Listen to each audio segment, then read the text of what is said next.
Before I ever heard my sister scream, "Sign the papers or get out," I used to believe that betrayal had a sound, a crack, a snap, some audible warning before your life split into before and after.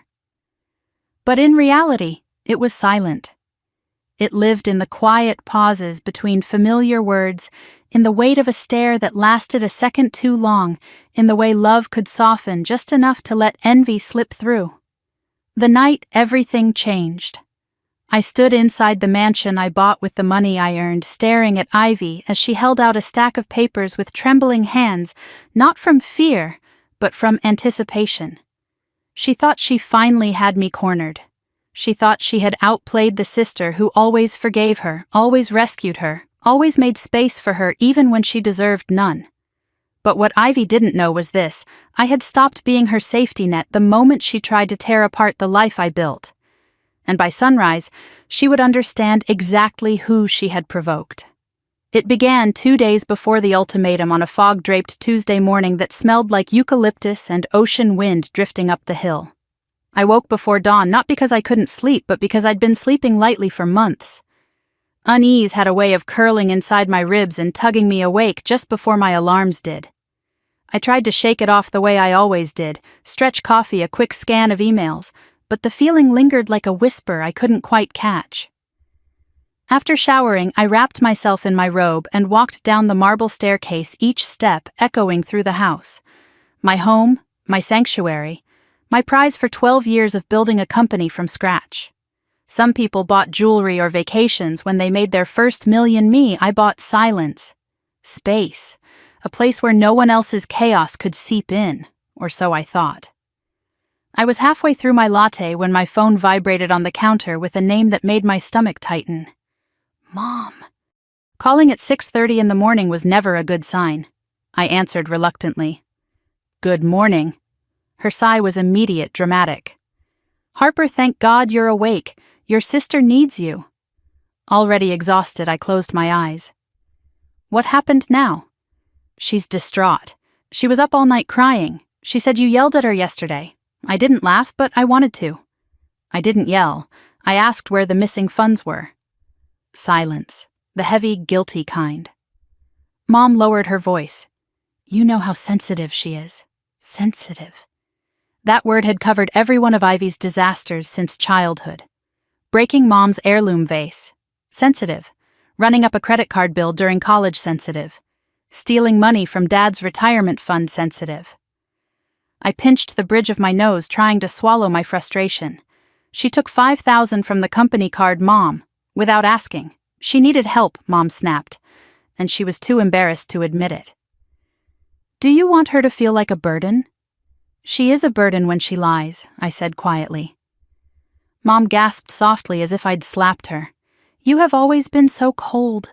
Cold, another familiar accusation. Cold because I set boundaries. Cold because I said no. Cold because I refused to drown in Ivy's mistakes again and again. Mom, I said, steadying my voice, I'll talk to her, but I can't keep fixing everything for her. Well, she huffed. I hope you'll remember we are a family, and families make sacrifices. I hung up before resentment curdled into something uglier. The sun had started to rise, soft gold streaks brushing the tops of the hills. I should have felt grounded by the beauty of it. Instead, I felt a chill crawl up my spine. Sacrifices. That was always code for giving Ivy whatever she wanted. I glanced around my kitchen, the quartz counters, the custom walnut cabinets, the dining table that sat beneath a chandelier I'd commissioned from a blown glass artist in Santa Barbara. I had built this life inch by inch. I had earned every corner of this house. And somehow my family still treated it like a communal offering. At 9, Ivy finally texted, Can we talk? It's important. I stared at the message, weighing the inevitable. I agreed, but on my terms. 30 minutes later, Ivy walked into my home like she owned the floor beneath her feet. She always did. She had the kind of beauty people forgave too easily.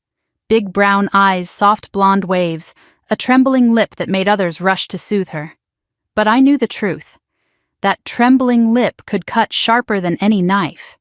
She wore leggings and an oversized sweatshirt, her usual poor me uniform. The smell of expensive perfume lingered behind her, a contradiction she always overlooked when claiming she couldn't afford her bills. "Hey," she murmured, head down, voice small. I gestured toward the sofa. "Sit." She sat, pulling her sleeves over her hands. Playing the fragile act.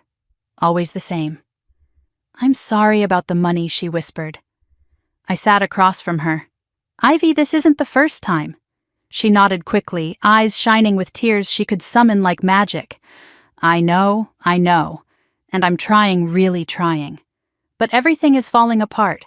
I'm behind on rent and my car payment bounced again and work cut my hours and Ivy..." I interrupted gently. "I can help, but not like this. You have to stop lying and sneaking around." She sniffled. "I'm not sneaking. You forged my signature on the approval form." Her eyes widened, offended. "That's not forging, I just borrowed your initials." Something inside me snapped, not in anger but in clarity. The truth was so simple, Ivy didn't believe she was doing anything wrong, because she believed she was entitled to everything that was mine. "Ivy," I said carefully, "you need to take responsibility. I won't always be there to fix things." Her expression hardened. The tears dried instantly. There she is, I thought, the real her. "What does that mean?" she demanded. "It means," I said softly, "I'm setting boundaries. You can't access my accounts anymore, not for anything." Her jaw dropped. "Mom said you'd help me. She said you felt bad." "I feel concerned," I said. "But concern doesn't mean limitless support." Her face twisted, anger flooding in. "Wow, so that's it. You're rich and I'm drowning and you're just going to sit there and watch me suffer. I've given you thousands because you can," she snapped. "You have everything, and I have nothing. Do you know what it's like being compared to you my whole life? Do you know what it's like being the sister who failed?" I exhaled slowly, aching with exhaustion. "Ivy, I don't want you to fail." "Yes, you do," she shouted. "You like being the golden child. You like everyone praising you and feeling sorry for me. And God forbid I get one thing you don't approve of." That was it. The shift. The crack in the mask. Ivy didn't just resent my success, she hated that she wasn't entitled to it. "Ivy." I tried again. "I'm not your enemy." She stood abruptly. "You know what? Forget it. You don't care. You never did." She stormed toward the door but paused, her silhouette sharp against the sunlight streaming through the windows. "You're going to regret this," she whispered. The door slammed hard enough to rattle the frames on the wall. The house fell silent. But it wasn't peaceful. Not anymore. I walked to the window, staring out at the driveway as Ivy's car peeled out, tires screeching. My mother's words echoed harshly in my mind. Sacrifices. Family. Sensitive. Thunder rumbled in the distance, though the sky stayed blue. A storm was coming. I could feel it rising in the air, pressing against the glass, sliding beneath my skin like a warning. I didn't know then that Ivy wasn't just drowning. She was dragging me toward the water with her, and she was willing to watch us both sink. If only I'd known how fast she was already moving. If only I'd understood that envy doesn't destroy in bursts, it erodes quietly until the ground beneath you collapses in a single catastrophic moment. And for me, that moment was only 48 hours away. I woke the next morning to a half-dozen missed calls, 3 from Mom, 2 from Dad, and 1 from an unknown number I didn't recognize. The tension clung to me before I was even fully awake, like a thin sheet of ice stretched across my skin. For a few seconds I lay still, staring at the faint lines of sunlight pushing through the curtains, wishing I could pretend yesterday never happened. But denial was a luxury long gone. I got up, pulled on a soft sweater, and padded barefoot down the hallway.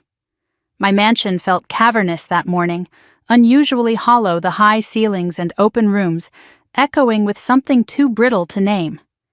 I made coffee mechanically, my hands moving from memory rather than intention. The machine hummed, steamed, clicked, small, normal sounds that contrasted sharply with the pit forming in my stomach. By the time I sat down at the breakfast bar with my mug, my phone rang again. It was Dad. I answered with a cautious, "Hi." He didn't bother with hello. "Your sister came home hysterical last night." I pressed my lips together. "Dad, what did you say to her?" His voice was sharp enough to cut glass. "Your mother barely got her to stop sobbing." I closed my eyes, inhaling slowly. "I told her she couldn't keep stealing from me." A harsh exhale burst through the phone. Stealing Harper, she was borrowing. She was in trouble. She forged my signature. I said steady but firm.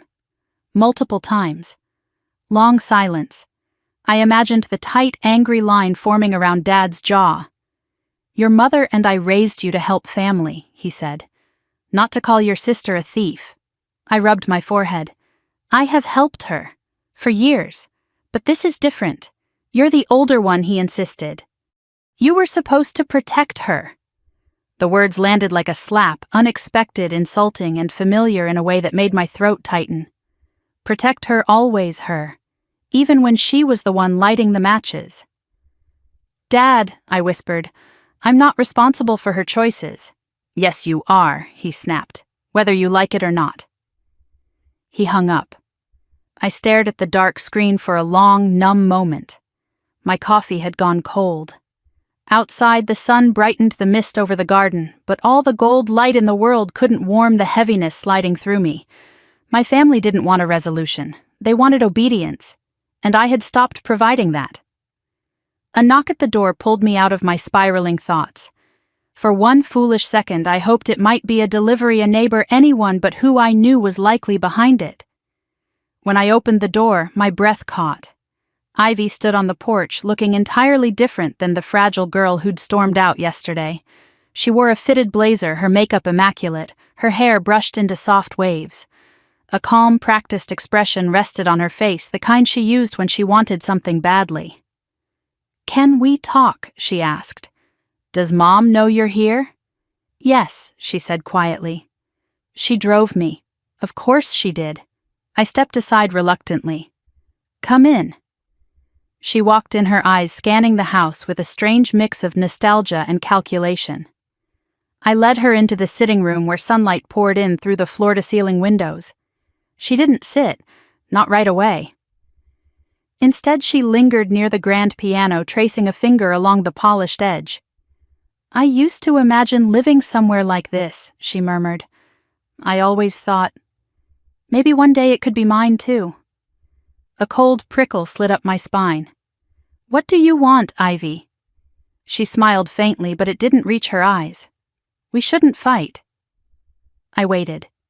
She finally sat, crossing her legs, folding her hands neatly in her lap. "I'm sorry for yesterday. I was overwhelmed. I shouldn't have yelled. Almost believable." "Thank you," I said cautiously. "I appreciate that."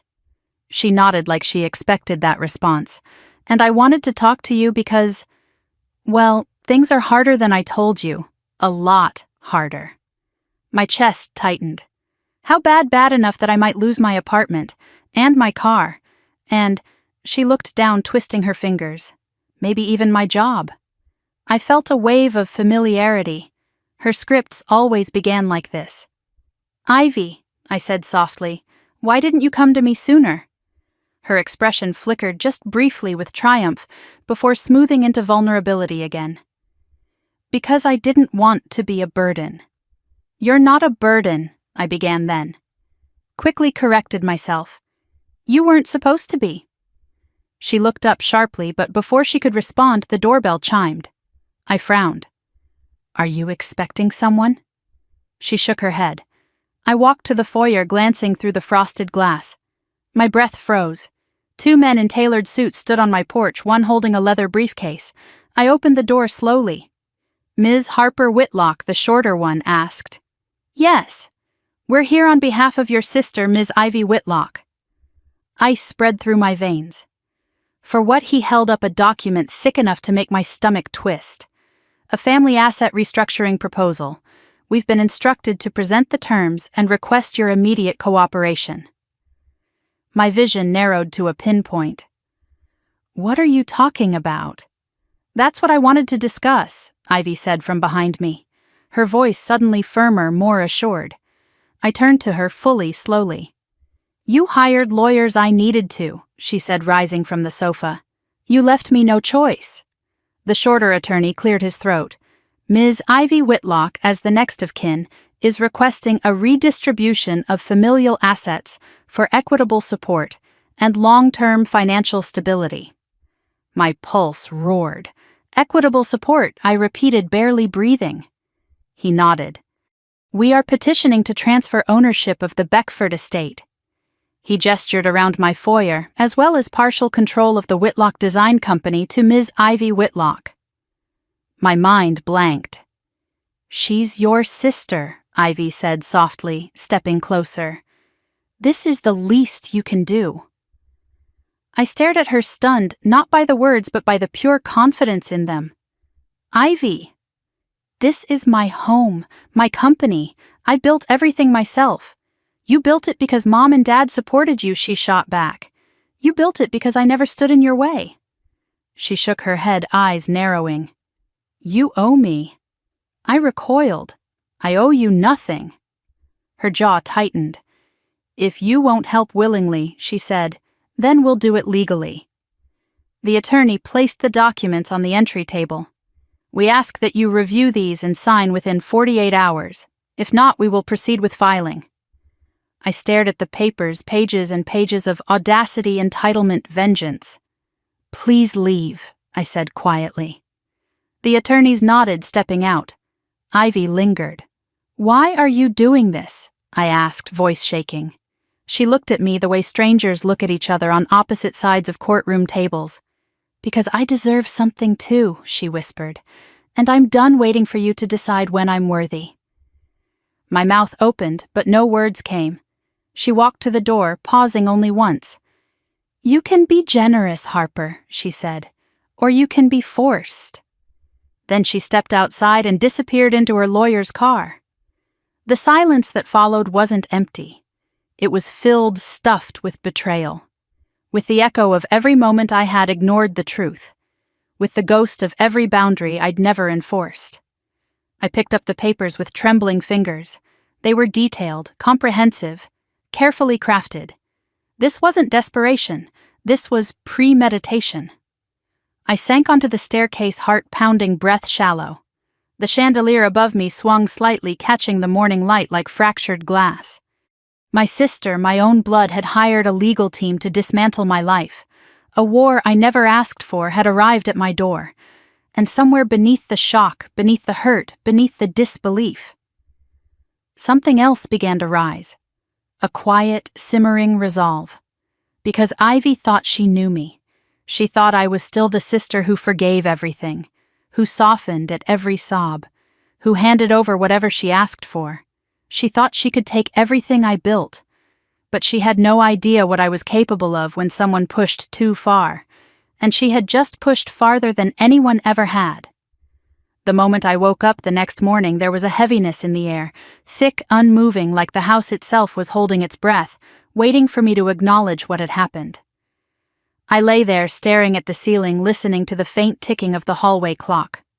For a moment, I let myself pretend everything was normal, that yesterday was just a bad dream, that my sister hadn't stood in my foyer screaming at me to sign the papers or get out waving legal documents she barely understood.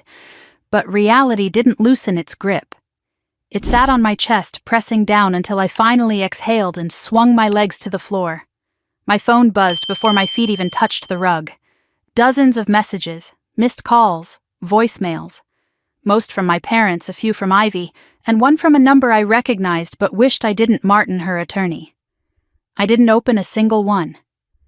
I walked to the bathroom, splashed cold water on my face, and stared at the woman in the mirror. I had slept maybe 2 hours, but strangely I didn't look broken. I looked resolute. A little hollow, but not defeated.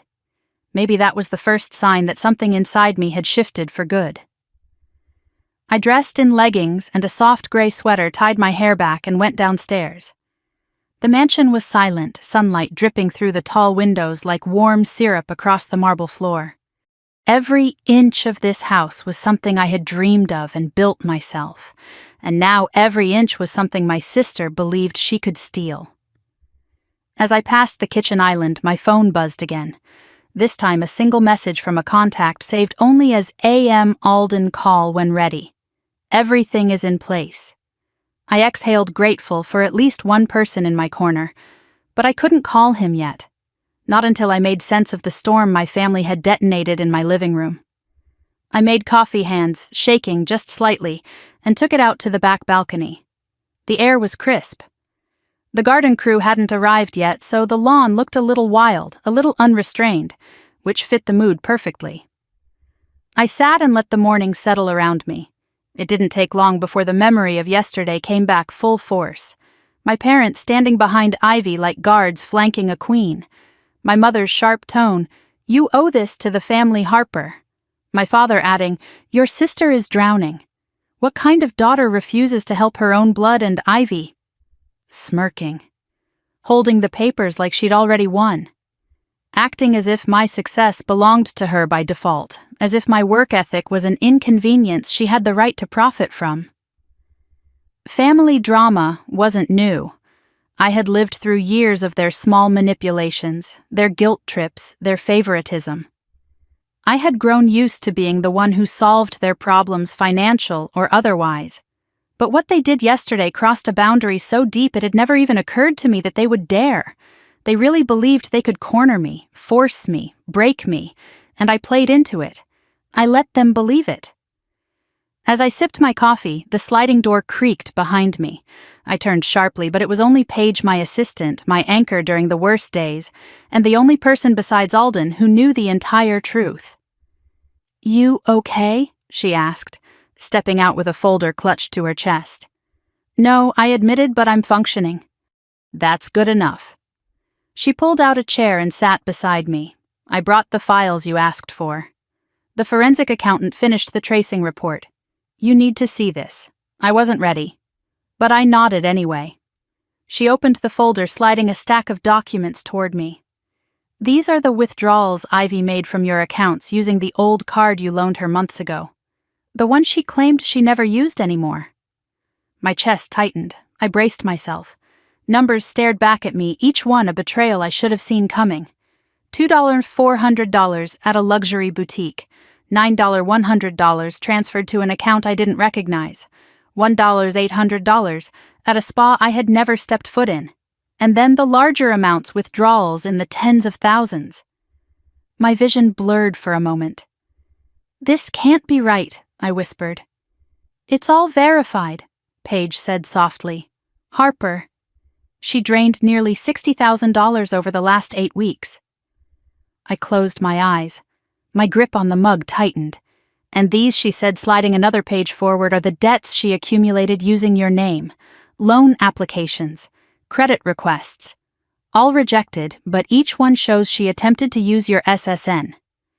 I felt something inside me pull tight like a rope fraying under too much weight. "She was setting you up," Paige continued. "She planned the takeover for months. Planned, calculated, executed." The room spun for a moment, and I gripped the edge of the table. Paige reached out, steadying me. "Hey, breathe." I took a long, deep breath. The shock wasn't the worst part, the intention was. I should have known Ivy wouldn't stop at begging or guilt-tripping. She always wanted more attention, more sympathy, more shortcuts. And she believed that my achievements, my mansion, my $1,000,000 estate, my business were somehow things she deserved by association. I opened my eyes. The sun was rising higher now, warming the side of my face. And with that warmth came something else, clarity. "She thought she could bleed me dry," I murmured. "She thought she could become you," Paige corrected. The thought made my stomach twist. But before I could respond, my phone buzzed again. This time, a voicemail notification from my mother. Paige rolled her eyes. "You're not listening to that. My mother won't stop until I do." I pressed play. Harper. My mother's voice came through tight, irritated. "Ivy is beside herself. She told us you threw her out after she asked for help. We raised you better than this. She is your sister. You need to sign those papers today so we can move forward. Your father agrees. We expect you home by noon. I let out a humorless laugh. Home. As if I still had one in their eyes. Paige's expression hardened. They really don't see you at all, do they? No, I said softly. They see what they can take. She reached into her bag, pulling out her laptop. Then, let's make sure they can't take anything else. Before we could start, the intercom chimed sharp, intrusive. Ms. Harper, the house system announced. Your sister Ivy has arrived at the front gate requesting entry. My heart sank. Paige's brows shot up. She has nerve. Let her in, I said, after a pause. Paige whipped her head around. Are you serious? Yes. I stood, setting my mug down with a soft click. Let's end this on my terms. Because chapter by chapter, the girl they once controlled was slipping from their reach. Paige pressed the entry button reluctantly. Security will escort her to the front door. Want me to stay? No, I said quietly. I need her to see I'm not hiding. A few minutes later, the heavy knock came, not timid, not uncertain, entitled, just like her. I opened the door. Ivy stood there with red-rimmed eyes and a manufactured pout, wearing an outfit that cost more than her rent.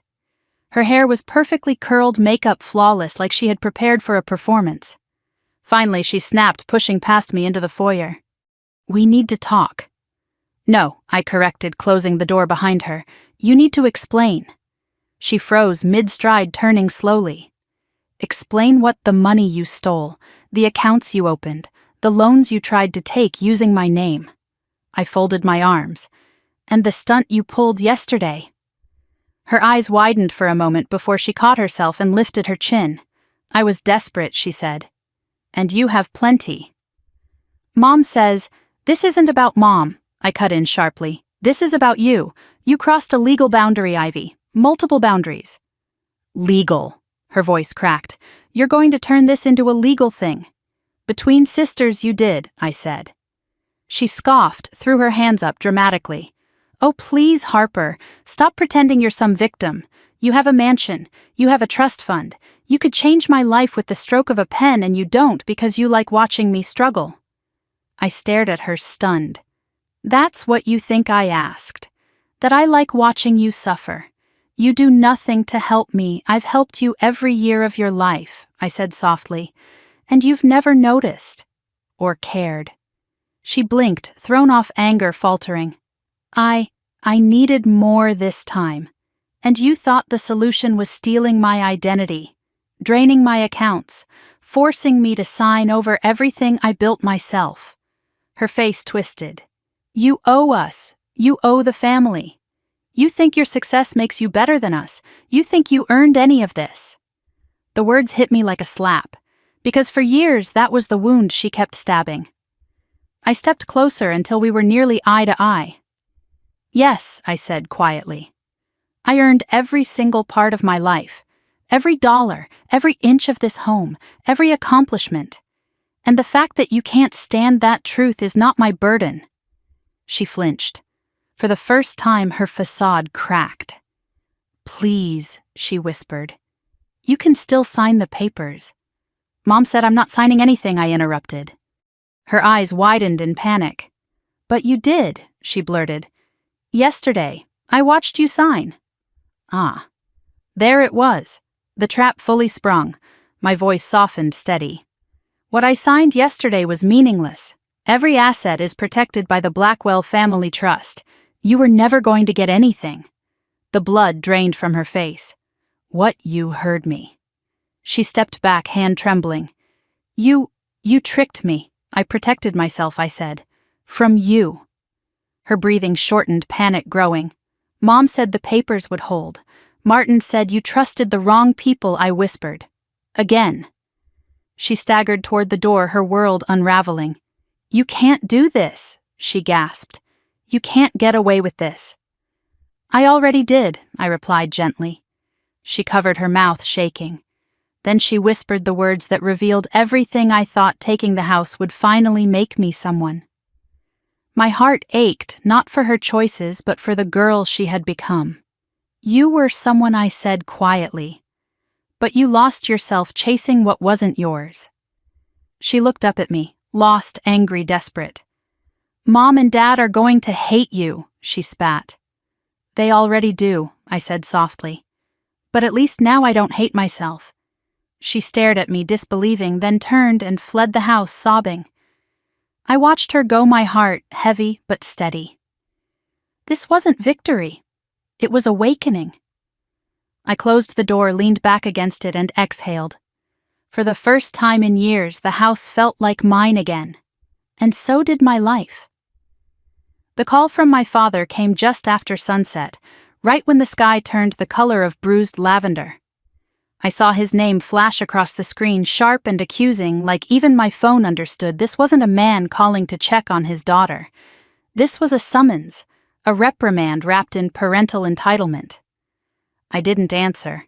He called again and again. Then came the message, family meeting. Tonight, no excuses. For a moment, I just stood there in the middle of my kitchen, barefoot hands, still damp from washing dishes, staring at the glowing notification like it was some kind of omen. The old version of me, the still trying to earn their love version, would have dropped everything and driven straight to their house. But tonight was different.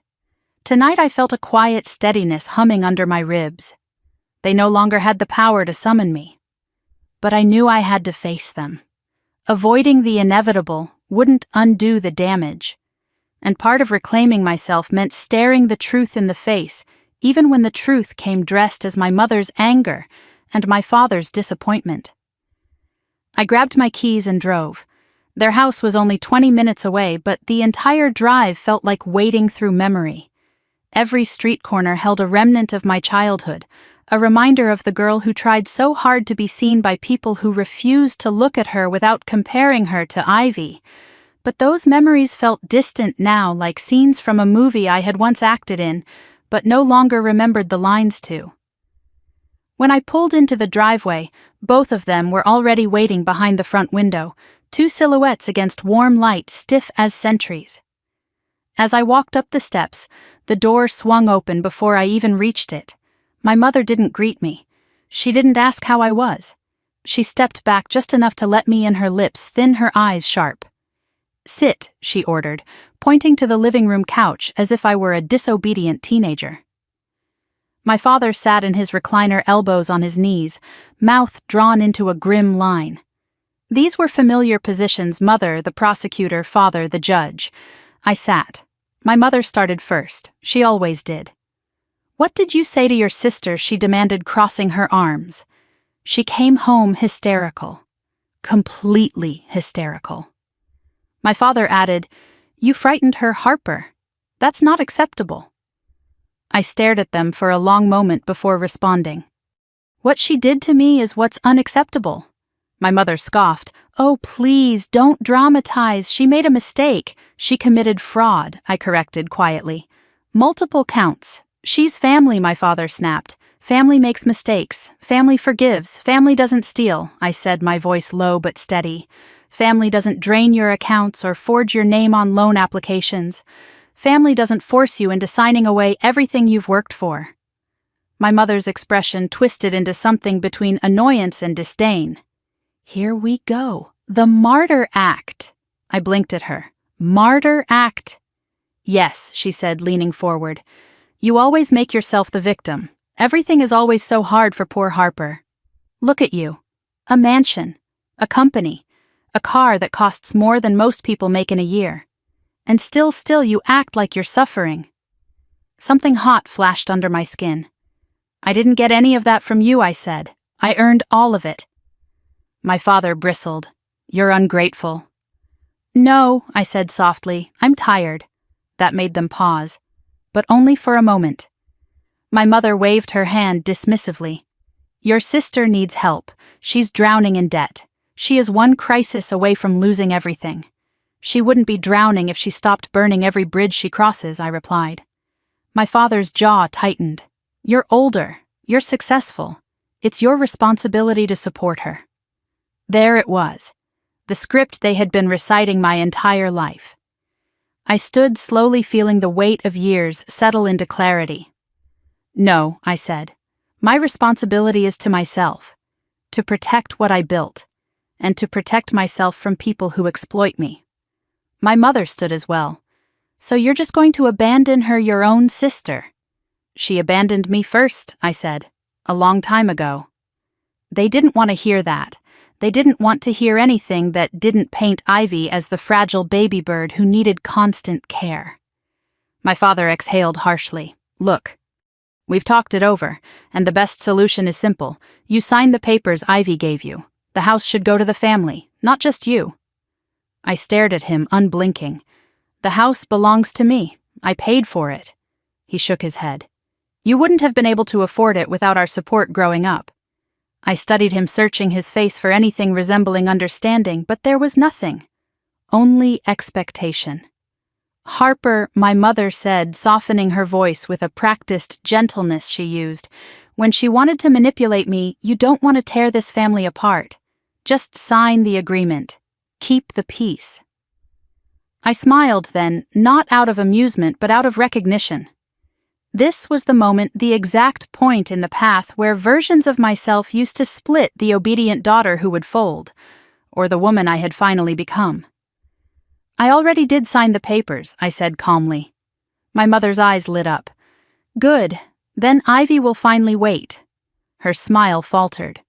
Why is she so upset then? What did you say to her? I took a slow breath.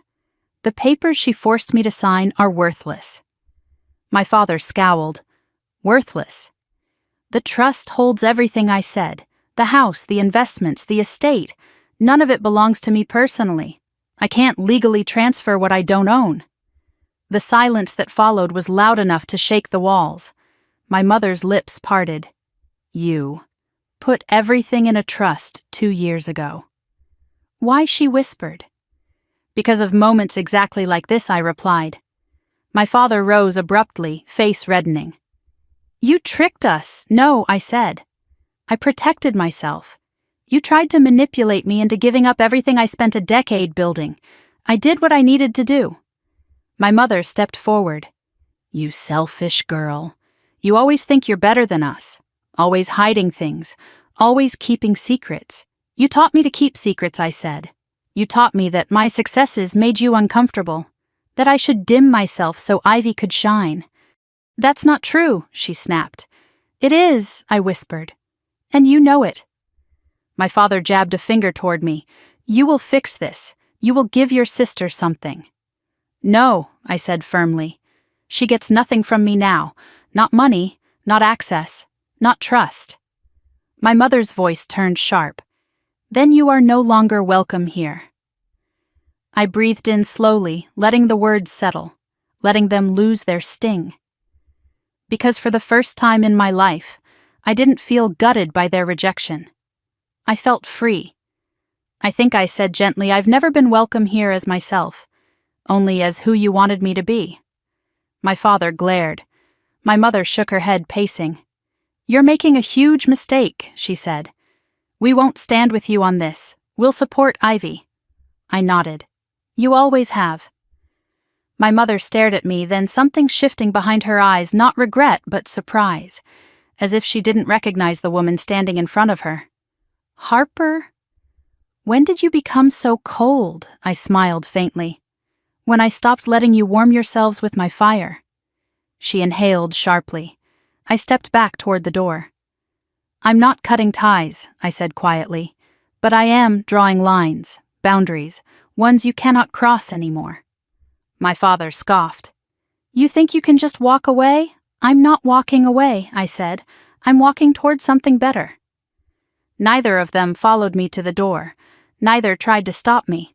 They simply stood there, two people who had once shaped me, now diminished by their own refusal to see who I had become. As I stepped outside, the cool night air hit my skin like a blessing. The weight in my chest loosened. The tightness in my throat dissolved. My phone buzzed. Alden, ready when you are. I looked back at the house one last time, the fading porch light, the closed curtains, the shadows of my parents moving behind glass. A place built on unspoken rules and unequal love. A place I had long outgrown. I walked down the steps, each movement lighter than the last. By the time I reached my car, I felt something I hadn't felt in years. Myself. When I pulled onto the road, leaving their house dark behind me, a quiet truth settled over me like a warm blanket. Breaking away isn't betrayal. Sometimes it's survival. And tonight, I finally chose myself. I didn't sleep that night, not because I was upset, but because something in me felt sharper, clearer, more awake than it had in years.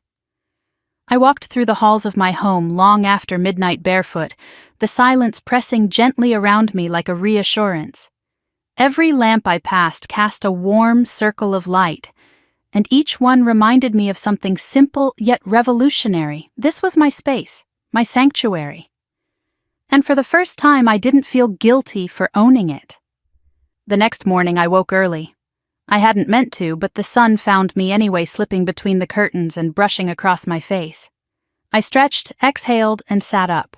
Today felt like the beginning of something not dramatic, not loud, but quietly powerful. In the kitchen, I brewed coffee and pulled out my laptop. There were spreadsheets to review, documents to revise, emails to send.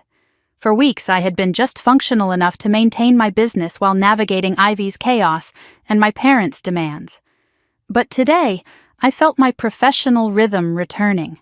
I felt myself returning. I had just finished reviewing a supplier contract when my phone rang. It was Paige. "Morning," she said when I answered. "You sound awake. I wasn't sure if you'd still be processing everything." "I processed," I said. "Now I'm moving forward." "Good," she replied, her voice warm, "because we've got a packed day." I blinked. "We do." "Oh yes," she said, shuffling papers. "For one, the annual board meeting is next week. We need to finalize the projection reports. And second big one, you forgot, the investor luncheon is today." I frowned. "Investor luncheon.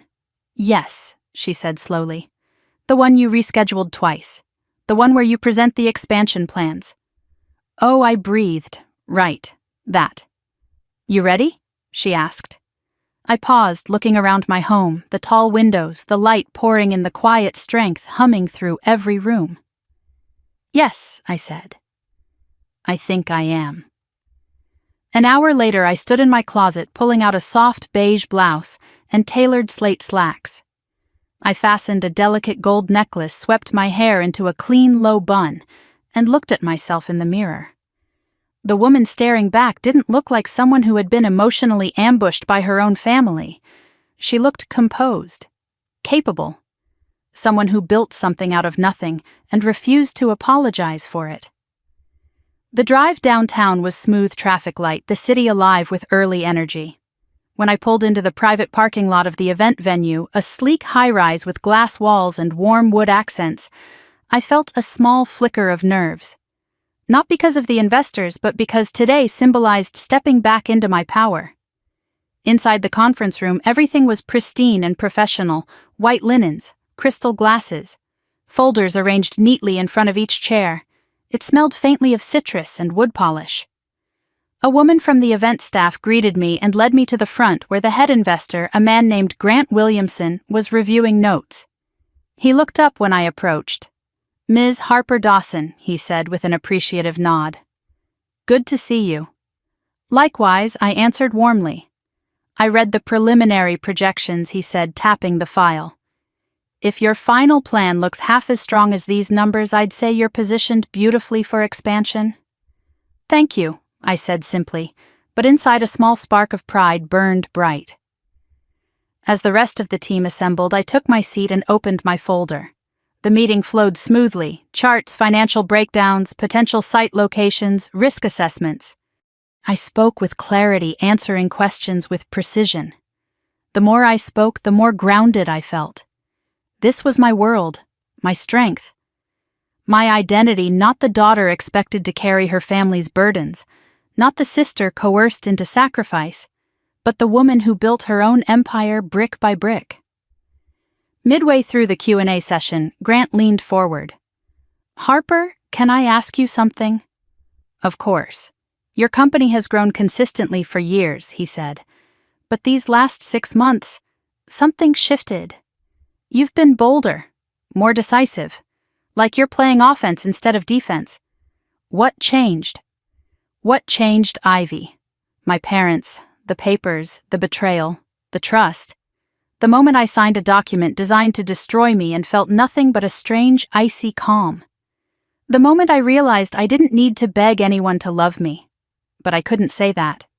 So I smiled gently and said, life presented challenges that forced me to become clearer about what I wanted. Grant nodded. Whatever happened, it worked. You're sharper, more confident. And in that moment, I realized he was right. My voice had changed. My posture had changed. My presence had changed. When the meeting ended, Grant walked me to the elevator. I'll send you the updated documents tonight, I said. Looking forward to it, he replied. Then softer. You're doing extraordinary work, Harper. Don't let anyone dim that. Those words hit deeper than he knew.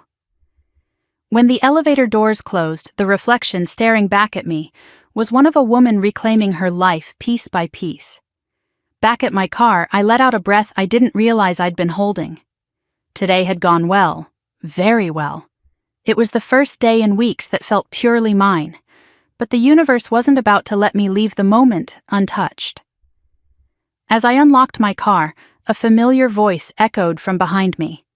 Well, well, look who's suddenly too busy for her own family. I froze. My hand tightened around my keys. I turned slowly. And there she was. Ivy, leaning casually against a concrete column in her oversized sunglasses and designer jacket, the same jacket she'd bought with my money. Her arms were crossed and her mouth curled into that same mocking smirk she always used when she wanted to get under my skin. "What are you doing here?" I asked, voice flat. "Oh, relax," she said, pushing off the column. "I'm not here to fight. I just wanted to talk." "Talk," I repeated. "Yes," she said, sauntering closer. "You know, sister to sister." The last time she said those words, she was shoving fraudulent documents in my face. I kept my distance. "What do you want, Ivy?" She sighed dramatically. "Mom and Dad are furious with you. That's not my concern." "It should be," she snapped. "Family is supposed to come first. Family doesn't coerce signatures or drain bank accounts." She rolled her eyes. "God, you're still stuck on that. You have money, Harper. You always have money. And somehow you still act like I stole your last loaf of bread." "What you stole," I said quietly, "was trust." That stopped her for a second. Just a second. Then she huffed. "Whatever. The point is, we need to fix this." "We," I echoed. "Yes, we. You think you can just cut ties and everyone will dance around you?" "No. That's not how family works." "No," I corrected. "That's not how manipulation works." She stiffened. Her painted smile faltered. Then she stepped closer, lowering her voice. "You think you've won. You haven't. You're alone, Harper. You've always been alone. And without us, you will crumble." Those words would have destroyed the younger version of me, the girl desperate for approval. But today they felt like a final confirmation that I had made the right choices. I stepped forward until we were shoulder to shoulder, and softly, calmly I said, "I don't crumble anymore, Ivy." Her jaw clenched. I walked past her, opened my car door, and paused. "One more thing," I said, turning back. "Don't follow me again. And don't show up at my meetings. My patience is gone. And legally speaking, you're on thin ice." Her expression flickered, fear, then anger, then something wounded. "You're not the only one who can play games," she whispered. "I don't play games," I said. "I rebuild my life." Before she could respond, I got into the car, closed the door, and drove off. She stayed in the rearview mirror for a long time, small, shaking, seething. But the farther I drove, the smaller she became. By the time I reached the highway, she was nothing but a fading shadow behind me. Nothing but a reminder of who I would never let myself become. And every mile forward felt like a reclamation. When I pulled into my driveway that evening, the sky was washed in soft orange long shadows, stretching across the lawn like worn ribbons. It should have been peaceful. It should have felt like coming home. but the moment I stepped out of the car, a tightness wrapped itself around my ribs. Something felt off. I walked toward the front door, and that's when I saw it, an envelope, thick and cream-colored, sitting on the welcome mat like a carefully placed insult. There was no stamp, no mailing label, just my name written in looping script I recognized instantly. Ivy. I didn't pick it up right away. I stood there for a moment staring at it, feeling the old anxiety try to claw its way up my throat. She always did this, dropping emotional landmines at my feet and expecting me to step on them. Finally, I bent down and picked it up. The paper was heavy, expensive faux elegance, the kind she loved. I tore the flap open gently and slid out the contents, a handwritten letter and a glossy photograph of her with my parents at dinner, smiling arms, intertwined wine glasses raised in a toast. She chose the photo intentionally. I felt the sting before I even read the first line of her letter. "Harper," it began, "we need to end this nonsense. Need to... You're blowing everything out of proportion. Mom and Dad think you're losing sight of what matters. We're waiting for you to come to your senses." I exhaled slowly and leaned against the doorframe, scanning the rest of the page. It was exactly what I expected: guilt, blame, entitlement, and a thinly veiled plea coded in superiority. She wrote that she loved me, but that I was too emotional. That families fight, but real sisters don't let something trivial ruin everything. That I should apologize for misunderstanding her intentions. And at the end, a final line underlined twice: "Come back to the family before it's too late." I almost laughed. Too late for what? Too late for her to keep using me. Too late for them to continue molding me into the obedient daughter who never said no. I folded the letter neatly, walked inside, and put it straight into the shredder. The whir of the machine, as the blades sliced through her words, felt cleansing. I took a deep breath, letting the sound fade, and walked into the kitchen. The house was quiet, but a comforting quiet, the kind that let my shoulders drop a little, the kind that felt earned. Just as I poured myself a glass of water, my phone buzzed. Alden. My pulse steadied. His messages always grounded me. "Need an update," he wrote. I typed back, "Come over." He arrived 20 minutes later, tall, composed, and carrying a briefcase stuffed with documents. He stepped inside, took one look at my expression, and said, "I'm guessing things escalated." I handed him Ivy's letter. He skimmed it with a single raised brow. "This is nothing short of emotional extortion wrapped in stationery." "It's standard, Ivy," I replied. "It's also another piece of evidence," he said, adding it to his folder. "The more she reveals her intent, the better for us." I sank into a chair at the island. I feel crazy for needing evidence against my own sister. "You're not crazy," he said, sitting across from me. "You're protecting yourself, something she and your parents have never done for you." I looked down at the counter. She followed me today, showed up at my investor meeting. Alden stiffened. "She what?" She cornered me in the parking garage. His jaw flexed. "Did she threaten you?" "Not directly," I said, "but she made her intentions very clear." He set his pen down. "Then it's time to tighten the boundaries even further. I'll file an official notice of harassment first thing tomorrow." I rubbed my temples. "I hate that it's come to this." He softened. "Harper, they attacked your livelihood, your safety, your future. You didn't escalate. They did."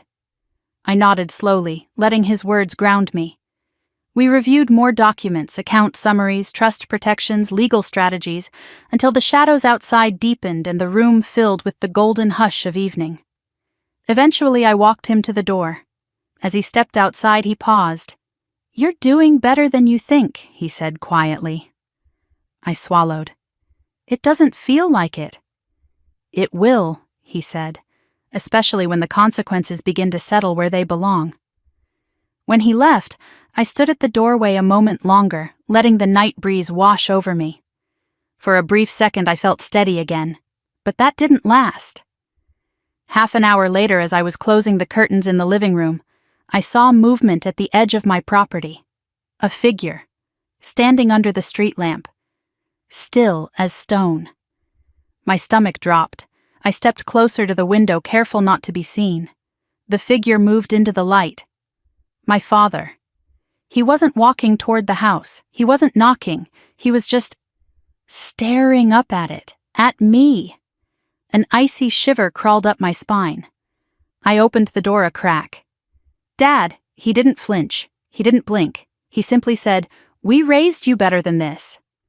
Then he turned and walked away, disappearing down the sidewalk like a ghost swallowed by the night. I shut the door and leaned against it, my breath shaky. My father wasn't a dramatic man. He wasn't someone who stood outside houses like an omen. But tonight, he acted like someone grieving a daughter who had stepped out of line. Except I wasn't stepping out of line.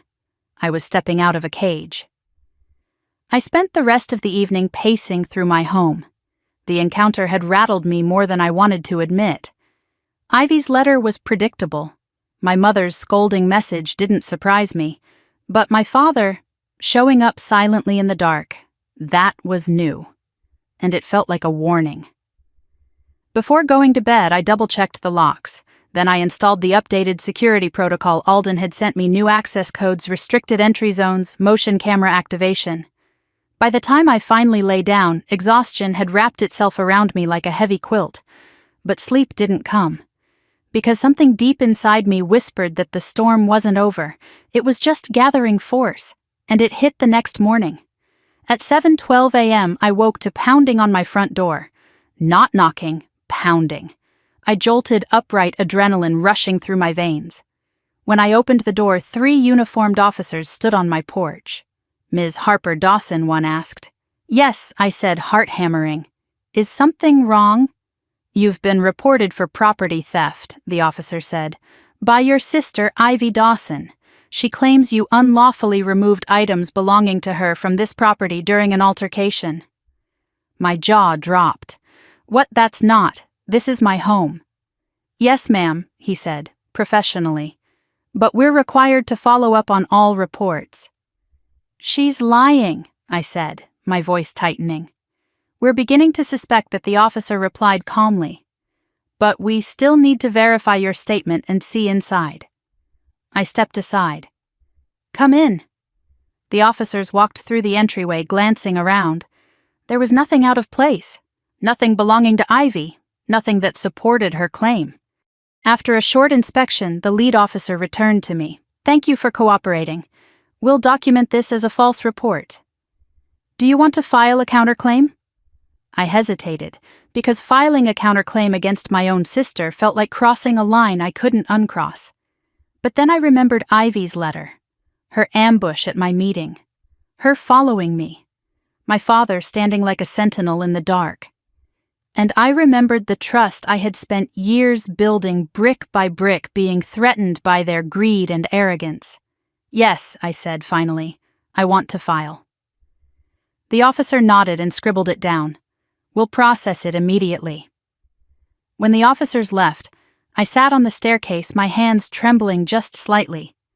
Because this was no longer sibling drama, this was a war Ivy had started, and I was done pretending it wasn't. I picked up my phone and dialed Alden. He answered on the first ring. "Harper. She filed a police report," I said, "claiming I stole from her." He swore under his breath. "I'll get the paperwork ready. And Harper." "Yes." "This confirms something important," he said. "She's unraveling, and people who are unraveling tend to get reckless." I closed my eyes, exhaling slowly. "I know," I whispered. "Then it's time," he said. "Time to end this properly." I opened my eyes, feeling something settle inside me, something firm, cold, and unshakable. "Yes," I said. "Let's finish this." Because now it wasn't just about protecting my home. It was about protecting my future. And Ivy had just handed me every reason I needed. The morning after the police visit, I woke with a clarity that felt almost foreign. No heaviness, no hovering dread, just a steady simmering determination threading through every part of me. I showered, dressed in tailored black slacks and a soft ivory blouse, and tied my hair back. I looked like a woman preparing for a war she intended to win. While brewing coffee, my phone buzzed with a message from Alden. Be at my office by 9. Bring nothing but yourself. I've handled the rest. I stared at the text for a moment, breathing slowly. Then I slipped on my coat, grabbed my keys, and walked out the door. The air outside was crisp and cool, a thin mist still hugging the ground like morning uncertainty refusing to lift. But I felt steady, anchored in a way I hadn't felt in years. Driving across the city past tree-lined streets and busy intersections, I realized something I no longer feared what Ivy or my parents could do. What frightened me was what they had already done. When I stepped into Alden's office building, a sleek structure of dark glass and polished steel, the receptionist greeted me with a knowing nod. "He's expecting you, Ms. Dawson." "Thank you," I murmured, walking toward the elevator. Inside the elevator, I watched my reflection in the mirrored wall. My expression was calm, but my heart thudded with that familiar mix of resolve and sorrow. Not because I doubted what I was doing, but because no part of me had ever wanted to fight my family in the first place. But they had turned themselves into adversaries, and I had no choice but to defend myself. When I entered Alden's office, he stood up immediately, motioning me toward the conference table.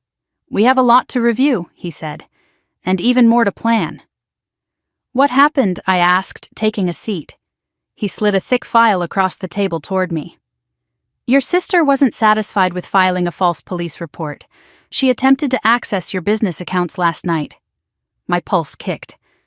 "What? She tried and failed to hack into your financial platform using your old credentials. Unsuccessfully, thanks to your updated security." I let out a breath I didn't realize I'd been holding. "She's spiraling." "That's putting it mildly," he said, flipping open the file. "Ivy and your parents are becoming desperate. Desperation leads to stupidity. Stupidity leaves evidence." He tapped the folder. "And we are collecting every drop of it." I leaned forward. "What's the plan?" His voice was cool, methodical, unwavering. "We're going to let them continue, not to the point of danger, but enough to solidify the case. Meanwhile, we prepare for the real strike." I exhaled slowly. "Which is, we finalize the revocation notices, freeze any shared entries they may have had access to in the past, and file a petition for a formal harassment order. Then, we prepare for civil damages." My throat tightened. "Against my own family. Against the people hurting you," he corrected softly.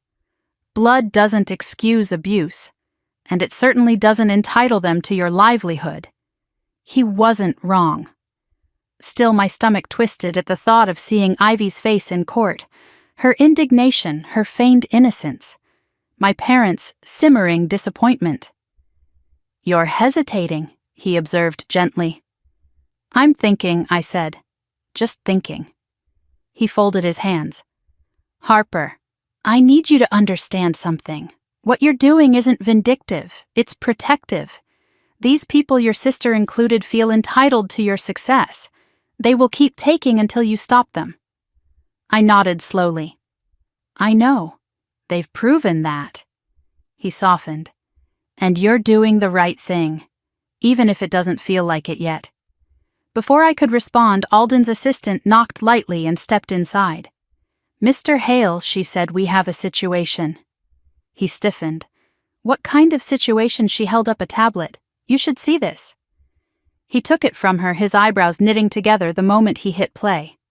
Then he turned the screen toward me. It was a video, a live stream, from Ivy.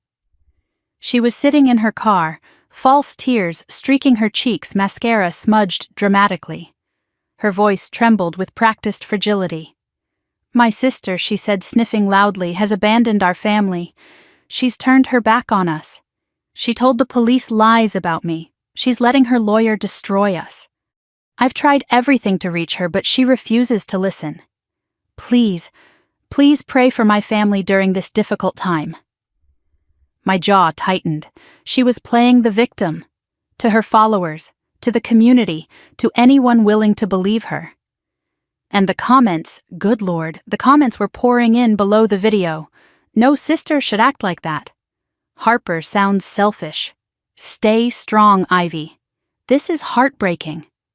A heat rose in my chest, not embarrassment, not anger, resolve. Alden paused the video. She is attempting public manipulation, standard tactic for someone who feels the walls closing in. I'm not letting her use me for sympathy, I said. He nodded. Good. Because we're about to put her in a position where no sympathy will save her. He pushed a new stack of documents toward me. Everything is ready. You just need to sign. I lifted the pen hand steady, and as ink touched paper, a strange calm washed over me. It was the calm of acceptance, the calm of someone stepping into the storm willingly knowing she had prepared for every possible strike. At the bottom of the final sheet, I signed my name with the same deliberate grace I used when signing major business deals. When I slid the pen back, Alden said, "It's done. Ivy will receive formal notice within 48 hours. I knotted my throat tight but firm. Good. But this wasn't over. Not yet. On the drive home, my thoughts were a whirlwind, memories flashing like old film clips. Ivy as a child clinging to my hand. Ivy as a teenager slamming doors. Ivy at 22 asking for a loan she never repaid.